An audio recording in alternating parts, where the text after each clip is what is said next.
Hey guys, it's Spacey Sims, and we are back with more Mystic Destinies. Inferno, Chapter 9, so shit's getting good. And dramatic. No matter how fast the days go by, the memory of Julius never leaves my mind. I didn't bother figuring out. I'm just gonna go with Julius, because fuck all if I know how to say these names. We're just guessing here.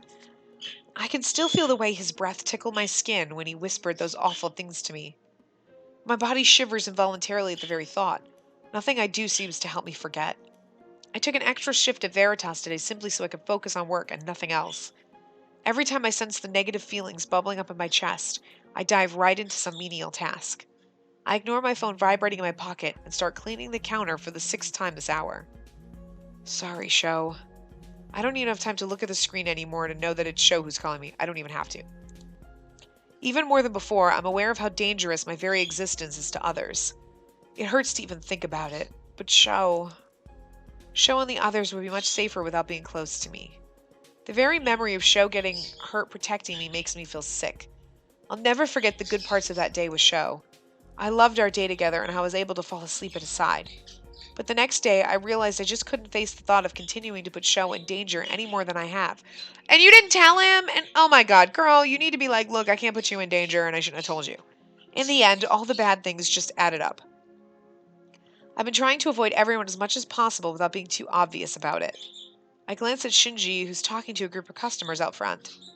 Our eyes meet for a second, and he gives me his usual smile. He's so adorable.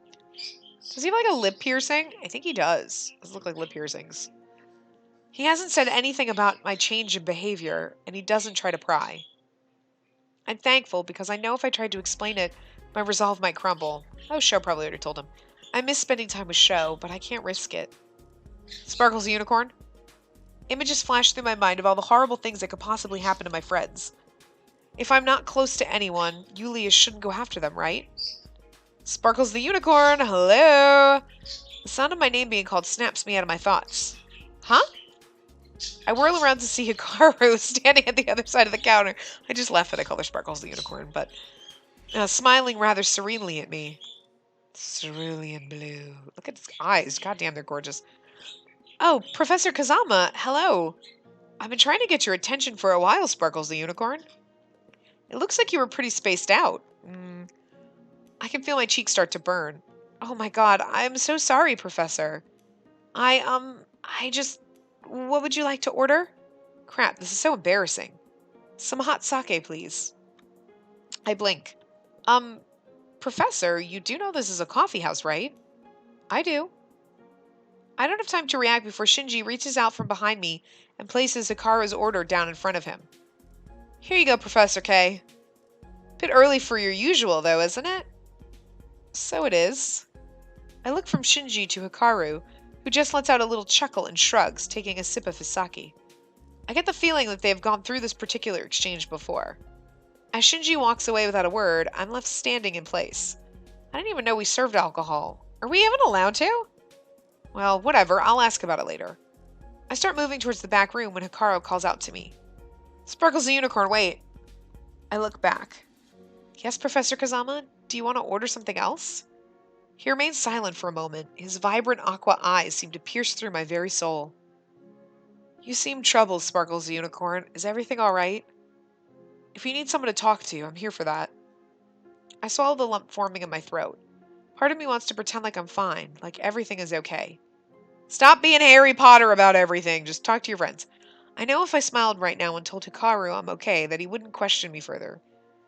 Harry understood that he needed his friends to help him. You can't go alone, Harry. We're coming with you, Harry.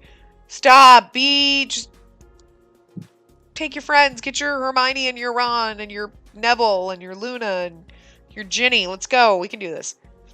I bite my lip. His unexpected kindness really hits home right now. Maybe someone like him can help. I'm not entirely sure where to even start. I look around before hesitantly taking a seat next to him at the bar. I begin talking in a low voice, finally speaking the things that I felt like I couldn't tell anyone. I recently learned that there is someone after me because of what I am. I know that if I remain close to everyone, then I'll just cause them trouble. I don't want the guys getting hurt, so I think it'll be safer for them if I'm not close to them anymore. Hikaru looks pensive, as if thinking how to phrase his answer. I assume this means you haven't told them of this plan of yours, then. I nod. I think you shouldn't cut ties with your friends so easily. Tell them the truth and let them decide on their own. It's never pleasant when someone decides for you, taking away your ability to choose. Let them make their own choice. Whether they want to stand by you or distance themselves, it should be up to them. A heavy feeling settles over me. His words make me think of Shizuka. She gave me these powers without giving me a choice if I even wanted them. No matter how it turned out in the end, I was forced into it. Knowing how it feels to have something taken out of your control, could I really do it to them? Even if I ask myself this, I already know the answer. Wasting no time, I pull my phone out right there and send them all a text asking to meet up as soon as possible. I turn back to Hakaru and give him a little bow. Thank you for your advice, Professor. It was very helpful. If I was helpful to you at all, I'm glad. Right, Anara, time to get back to work. I jump right back to work with renewed vigor. Everyone managed to find some free time pretty quickly. Sho offered up his apartment as a meeting place, no questions asked, despite the way I'd been avoiding him. When he opened the door, he looked both so sad and so happy. But I think he knows what I want to tell everyone, or want to say to everyone. I'm sitting in the armchair with the perfect view of the room and everyone. My heart beats like a drum. My heart's beating like a drum! I fidget with my necklace, tugging and twisting the star between my fingers. Finally telling them something this big, my nerves are totally fried. Shu, Tetsuya, and Takumi sit somewhat awkwardly together on the couch. I almost want to laugh at how annoyed Tetsuya looks from being squished in between the two. It's been a while since we all met up like this. Yeah, guess everyone's just always busy with stuff. Tetsuya, what? Hey, Hirayama, how much longer are you going to take? I can hear Shinji laugh all the way from the kitchen area. Chill, Tatsu, nearly done. As soon as Shinji says this, he comes out holding a tray of various drinks on one hand. With the signs of practiced skill, he places drinks out for everyone on the coffee table one by one. Peach tea for Sho, mocha iced tea for Tetsuya, black coffee for Takumi. Thanks. Thank you. Shinji glances at me and winks. And a hot chocolate for the lady to calm the nerves. Thanks. Ah, crap, so embarrassing. I thought I was hiding my nervousness pretty well. Graciously, I take the mug from his hands. Just the smell of chocolate seems to help. Silence reigns in the room. Everyone sips their drinks, patiently waiting for me to start. I sigh. As the seconds tick away, it becomes harder and harder to speak. I start to feel like my throat is closing up. I move to take a sip of hot chocolate when I feel a warm hand on mine. I look to the side to see Sho gently smiling at me. It's okay, take your time. He gives my hand a light squeeze, but he doesn't let go.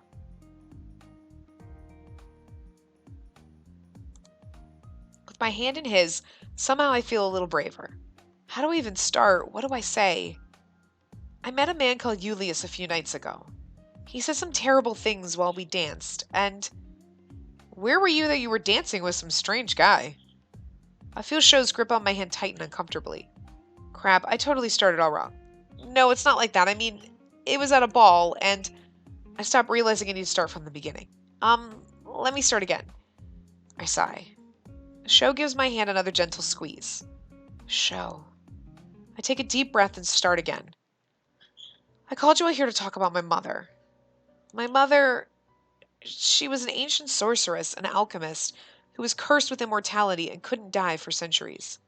At least that's what she said. And I'm not... Sho gives my hand another squeeze when I waver. I swallow hard. I'm a homunculus. She told me that she created me for the sole purpose of forcing that abhorrent curse onto me, along with her powers. I pause. The guys remain silent, but their expressions tell me that they're taking my words very seriously. Even still, they can't completely hide their shock from my words. Especially Takumi, who's staring at me in utter disbelief. That's actually how I became a sorceress. After the ritual she did, she disappeared, and now somehow a man called Julius found this out, and he's after me. I'm not sure what he wants to do ultimately, but the things he said... I can see Sho nod at me slightly from the corner of my eye. I've already told him about Julius, so I know if anything he'll back me up. I look down at my hands. Last Saturday, Sho and I attended a ball. Julius was the host of this ball, and he requested to dance with me. And while he did, he said he wants to take my powers from me with a terrible ritual. He said the process involves stabbing me over and over with a dagger, but it doesn't matter because I'm not actually a person, just a doll pretending to be alive that some alchemist created. I stopped talking, and it's almost like all sound died in the room. What the fuck? Is that like the first time anyone's sworn in this? Aside from me. What the fuck? Like, Takumi stands up and clenches his fists. His sudden angry shout seems to snap everyone else out of their stunned states. I look at Sho. Even though he already knew all this, he doesn't look any less angry than when he first heard it. But then he gives me a reassuring smile. It doesn't matter how you were born or why. Human or homunculus or whatever, you're still you. Sho's right. In the end, all it matters is who you are, not what you are. And besides that, you have your own aura, just like everyone else here. You're alive and real, Anara. That's right. And who the hell does that guy even think he is? We should report his ass to the SSU for threatening you. I hate to say this, but so far there hasn't been any actual crime, so they couldn't really do anything. Even if there was, that's assuming he's not too powerful for the police to stop. They all sigh. It doesn't matter. We'll stick with you no matter what, Anara. We'll do what we can to protect you. That's what friends are for anyway, right? His proclamation is met with a round of yeahs and nodding. I can feel my lips twitch into a smile of my own. Even though I still can't get rid of the nagging feeling that something bad is going to happen, getting everyone's support immediately made me feel better. Encouraged by my reaction, it seems like the mood has lightened in the whole room. Takumi and Shinji glance at each other, then at us, and, almost at the same time, they smirk. So, how long are you gonna keep holding Anara's hand, Sho? Yeah, or is there something else you need to tell us? Well, what? Guys, come on! At their words, Sho lets go of my hand in a rush. Oh my god, it's like he's 13! Man up. I was just being a supportive friend. Oh, really? So it's all platonic, huh? Yes, we're just friends. Nothing else is going on. Then why are you blushing? But no matter how they tease Sho, he remains adamant that there's nothing more than friendship going on between us. I decide to help Sho out a little bit, even if I fervently wish it wasn't true. I think he's blushing because you won't stop teasing him. Sho is telling the truth, though. We really are just friends. Even as I say the words, I can feel a sharp sting in my heart. I'm all too aware that this is not the time for any romantic revelations, so I push any disappointed feelings aside. I can start thinking about feelings when I don't have someone trying to hurt those around me. I can't remember the last time I was so happy for the weekend to come. Whose apartment is this? It's been a few days since the meeting between everyone, and since then they've been intensely supportive of me. Is this her apartment? Because, whoa. And more than a little overprotective, going so far as to play bodyguards on rotation, which meant I barely had any time for myself. I can't believe I managed to actually convince them to knock it off for now. In the end, all it took was me saying that I would just stay home all weekend, which, as it turns out, might have been exactly what I needed anyway. There's so much happening in my life, it's crazy. I grin as I sit down in front of my laptop. This is her apartment. Okay, it's swanky. So it looks a lot nicer than I thought it would. Time to relax. With hot chocolate in hand, I sit back. I get comfortable and click play. It's been far too long since I had time to watch anything. It's going to take me so long to catch up to the new episodes. I feel giddy at the thought of just relaxing all day and watching anime. Watch it on that giant TV, girl. It's like bigger than my TV, I think. It doesn't take me long to finish an episode, and it's only then do I notice that I received an email from Sho. I only have a 32-inch TV, it's sad. Oh, Sho, he's such a worrywart. I bet he's checking up on me again. Hey, I'm sorry I didn't say anything before, but I followed Julius around. He got on a plane like half an hour ago. Couldn't follow him, so went to check out his place. I thought I might be able to find something against him, so maybe he'd back off from you. I'm in his mansion right now, and I actually think I found something. I'm not entirely sure what it is, but I think it might help. Come over, I'll wait for you. You sent her an email instead of a text? So stupid. Get over here now before I'm dead. Well, how do you know you... Like me, I just delete all my emails or don't read them. I can feel my heart sink in my stomach as I read the words. I'm in the mansion right now. Sho, what the hell? That idiot, what is he thinking? I send a quick "I'm coming" and drop my phone on the couch as I rush to get changed. I practically jump into my shoes and run out of my apartment. It's probably not from Sho. Around an hour later, I get inside of Julius's manor without any problem. Looks like Sho left the door unlocked for me. The place seemed quiet, and without much thought, I wandered toward the ballroom. I stand at the entrance. Filled with only silence, it seems different somehow. Vast and empty. I look around. I would have called him. I would have fucking called him and been like, are you really at the mansion? Because why did you send me an email? Hello? Sho? Are you here? Why are there no servants? Like, you know a guy like this would have maids or butlers and shit.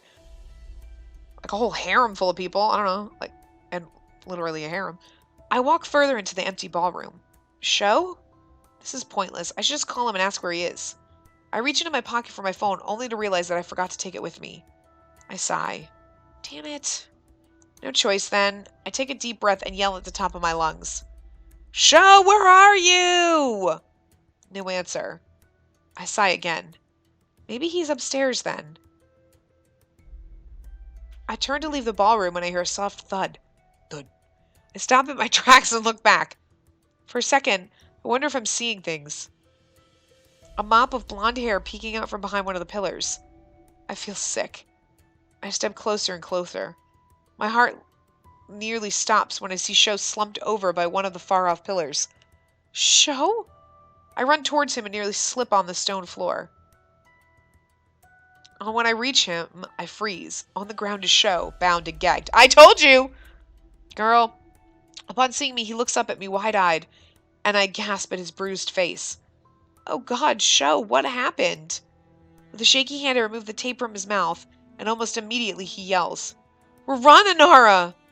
What? Sho? I like how they actually gave him a little, looks like a bruise and a bloody lip.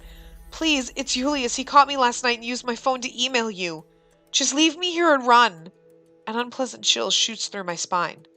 He's not here though, is he? Don't be ridiculous. I'm not leaving you here. I just have to get these damn ropes off you. I ignore my hammering heart and work on untying Sho. No, I don't think he's here. After sending you the email, he left somewhere, and I haven't seen him since. I should have guessed. Sho wouldn't be so stupid to actually go exploring this place. I try my best to give him a smile. See, that means we can still get away together. In hindsight, I was so panicked at the thought of Sho doing something so reckless, I didn't stop to think if he actually would. The ropes around his hands are tied so tight. I glare at the knots as I try to undo them. Sho looks at me with a serious expression. Anara, before it's too late, I'm not leaving you. I snap at him. Sho looks surprised at my glare. I won't leave you. I whisper and I get back to untying the ropes. Bitch, burn him! You've got magic! Good lord, nobody with magic ever uses this. With one last tug, they fall apart. Surprised by my success for a moment, I forget to react. No, Anara, this isn't the time to space out. I jump to my feet and Sho quickly gets up. We look around, but the ballroom still seems to be empty. Maybe we're lucky and Julius got delayed somewhere. I hear Sho whisper from behind me. Yeah, maybe. I have a bad feeling, though. Let's get out of here before he decides to show up. We silently move through the room. We make it halfway across the ballroom when I hear a metallic clink from above. I look up just in time to see one of the chandeliers detach and fall. The hell? I jump back, pulling Sho along with me, barely in time to dodge the falling object. Ah! Ah! That was better. I miscalculate my steps and trip, falling backwards and pulling Sho down to the ground with me. As the chandelier hits the floor, it shatters into a million pieces, shattering everywhere. Sho somehow manages to cover me with his body. I can feel him stiffen at the impact as the glass hits him full on. The dust settles and we look up. A slight spark in the air catches my eye. It grows and a whirlwind of black flame bursts forth. Oh, he's a dark phoenix. The flames scatter with the sound of flapping wings, revealing Julius in his true form. His massive black wings push away the remaining flames, and his red eyes settle on me and I realize that I can't breathe. Even with Sho next to me, I suddenly feel so cold. Julius smirks, playing with a small black flame in his hand. I see that I picked right. He briefly glances at Sho before his eyes settle on me again.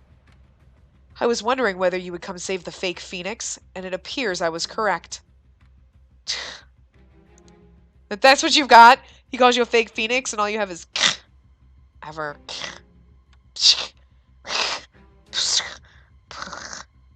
That's so bad. That's like the worst. Yulia seems to completely disregard Sho's presence and looks at me. I am a little disappointed, though.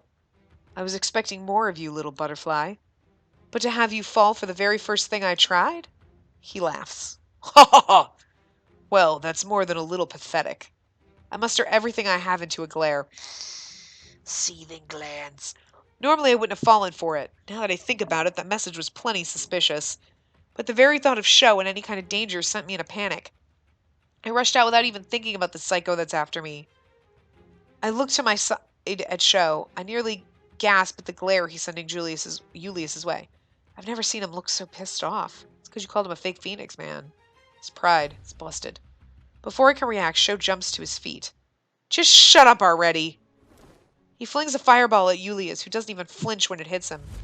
Instead, he chuckles and throws a black fireball at Sho. Sho barely manages to raise a wall of fire as a shield, but when Julius's fireball hits it, the sheer impact sends Sho flying backwards. I mean, this guy's been around for a while. We are just a bunch of kids. You need everybody. We're not going to be able to beat him. He flies right into a pillar with an all-too-loud thud and slumps down to the ground. Sho! I move to get up and run to him, but out of the corner of my eye, I see Julius start to move closer. The predatory glint in his red eyes makes me swallow hard. The grin he gives me is positively sadistic. There is one thing I forgot to mention about how I'm going to take your powers.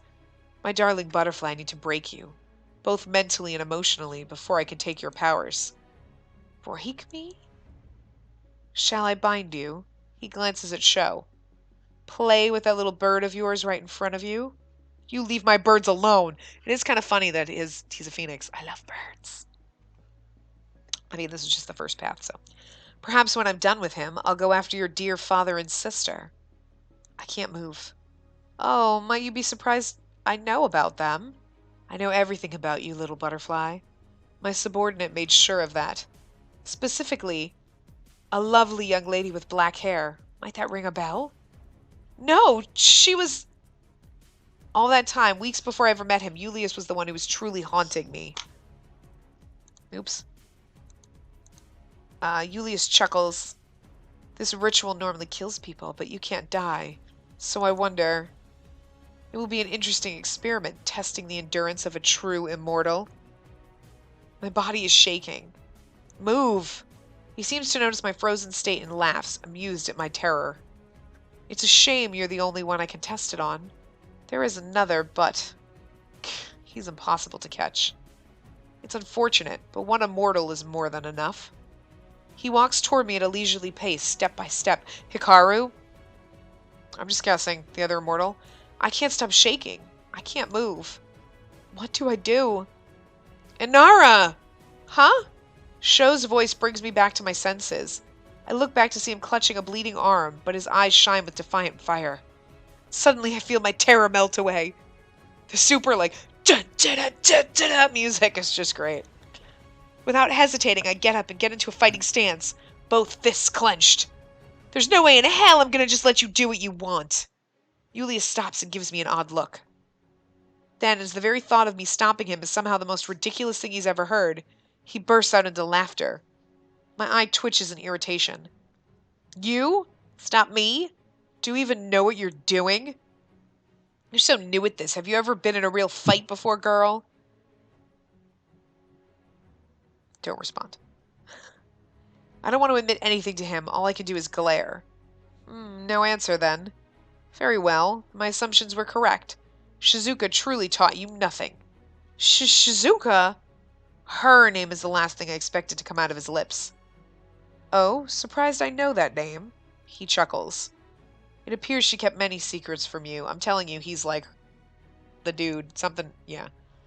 Julius begins slowly walking back and forth as he speaks. My eyes follow him as if he was a viper that might strike at any moment, but he never takes a step towards me. He just enjoys the sound of his own voice, or he's doing this to mess with me. Probably both. Ah, the legendary sorceress Shizuka. There are few who do not know of her. A woman so skilled and powerful she could stand her ground against the gods, all on her own. He pauses, a smile tugs on his lips. However, it's anything but gentle. And then there's you. I admit it. I went after you because I knew defeating Shizuka would be impossible. When she gave up her powers like that, I saw it as an opportunity. I'm very sorry to say, little butterfly, you are very easy prey. Regardless of what he says, he doesn't look sorry at all. I open my mouth to reply when he suddenly throws a fireball at me. Shit! I jump out of the way, just barely. The fireball flies past me so close I can feel the intense heat of it for a split second. Alright, so maybe I really don't know what I'm doing. But I will sure as hell try. Ah! Sorry. I had to adjust, and I almost dropped my computer. I'm just like lounging on my couch like a lazy butt. I stand with my feet firmly planted on the stone floor. I can do this. I grasp the gear crystal at my throat and focus everything I have to consciously call for my powers. Yuck! Oh, we're in our fighting thing. We're in our Power Ranger uniform. I'm the Pink Ranger, bitch. I throw up my arms and a barrier forms around me. Just a second before Julius throws another fireball at me. Though it was a direct hit, it simply dissipates when it hits my barrier. Undeterred, Julius throws fireball after fireball at my shield. 1, 5, 13. I start to lose count. Even through the continuous onslaught of fire, I notice Julius is no longer smirking. He forms whips from his fire and continues to hit my barrier. Whip after whip, it seems to do nothing. My barrier holds strong. What's wrong? I thought I was easy. Oh, yeah, what's wrong? I thought I was easy. Gotta do it a little bit more snide. I throw in a snipe of my own at him, feeling a vicious sort of satisfaction at seeing him grow visibly annoyed. He sneers at me and lets the fire whips disappear. I briefly hope that he might give up, but the dangerous glint in his eyes sends a powerful chill through me. Oh, you just pissed him off. You shouldn't have done that. It's gonna get worse. With a ferocious grin, he holds up his hands. I steel myself and focus on strengthening my barrier, and not a moment too soon. A vortex of black fire completely surrounds me, so that all I can see is fire. I can feel the pressure from all sides threatening to break my barrier. Shit, shit, shit! My arms start to shake. It's getting harder to hold up the barrier. I can feel the vortex slowly, lazily close around me. The force it creates is enormous. How do I even get out of this? I feel sick. My eyes dart around, trying to find some weak point in the vortex, all while I desperately try to stand my ground against the crushing force. I can't see any weak points. My body shakes as the fear creeps over me. Steadily, it takes over my whole body. I close my eyes. What do I do? Ah! A sudden yell and a crash interrupts my frantic thoughts. Oh. Ah! Yeah. Ah! I'm really bad when it comes to them yelling. It's always, ah! Immediately, I feel the pressure disappear. I open my eyes and see the vortex is gone. A little further ahead, I see Julius crashed into one of the pillars. I can only watch as part of it crumbles and buries him under the rubble. I let down my shield with a tired sigh. I look at Sho and see all of the guys are there with him. Even Hakaru is here, a little ways away, looking even more serious than usual. He's cautiously walking toward the pile of stone that Julius was covered under. They came. Shinji helps Sho up to his feet and continues to support him. Somehow I manage to find the strength to run to them. Sho, are you alright? Is it bad? Does it hurt? How badly are you hurt? I'm just a little beat up. I'm sorry I couldn't help fight. I bite my lip, holding back the countless apologies I want to make. As a distraction, I turn toward everyone else. Not that I'm not grateful, but how on earth did you guys know we were here? Oh, when I got home after work, I realized Sho was missing. I called everyone else, but no one had seen him in a while. We tried calling you, but you didn't pick up. So we all ended up meeting at your place. And, I sort of picked your lock. Sorry. But we found your phone and the message from Sho, and the rest wasn't hard to figure out. Taku called me, and we made our way here. I also thought it'd be a good idea to try and reach Professor Kazama to see if he could come along as well. Hikaru stands up from where he was crouching by Julius and walks over to us. It's a good thing I did. I had no idea you and Sho were involved in something so serious. Oh, yeah, it's too bad you couldn't see it. We took the guy by surprise and Professor K blew him away straight into one of those pillars. Oh, so that's what happened then. Thank you all so much. I can barely hold back the tears as I bow to them. Although I'm tempted to take a page out of Sho's book and just hug them all. I glance back at the pile of rubble and frown. Is he dead then? From what I can see, he has a broken neck. What? Oh. So Julius is dead. I frown, an odd feeling comes over me, and I realize I'm a little underwhelmed. After everything he did to us, it's over so quickly. I suppose that's just how it is. One minute you're alive and the next you're not. I briefly wonder if I had it in me to kill him myself, but I'm happy I don't actually have to find out. Dude! Poor Professor Kazama. Oh, it's like, because he doesn't use his power because I think he killed someone. Ooh. Anyway, so wow. Okay, I'm going to wrap this part up here. I will see you guys next time. We were getting so close to the end. So yeah, I will see you next time. Remember to give the video a big thumbs up and subscribe to see more.